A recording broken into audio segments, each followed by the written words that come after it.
Une vingtaine de cas contacts détectés en France, des Britanniques placés à l'isolement, des quarantaines également pour des passagers américains et des ressortissants néerlandais, allemands ou encore singapouriens qui font aussi l'objet d'un suivi sanitaire.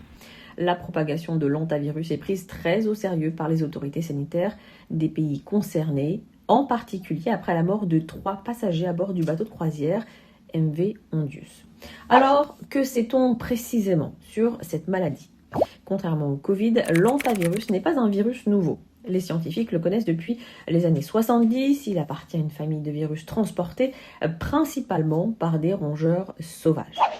Dans le cas du bateau de croisière, ce qui inquiète les autorités sanitaires, c'est qu'il s'agirait de la souche dite Ande, originaire d'Amérique du Sud. Particularité très rare, c'est le seul hantavirus connu capable de se transmettre entre humains, mais uniquement lors de contacts très rapprochés et prolongés.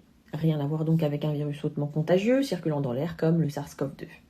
Les symptômes peuvent commencer comme une grippe, de la fièvre, des douleurs musculaires, de la fatigue, mais dans certains cas, l'infection évolue brutalement vers une atteinte pulmonaire sévère, parfois mortelle, et c'est précisément ce qui a été observé chez plusieurs passagers du MV Ondius. Alors faut-il en avoir peur ?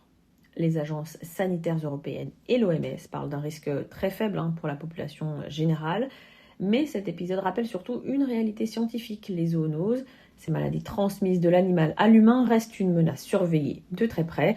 Et dans un monde ultra connecté, un virus rare peut rapidement devenir une affaire mondiale.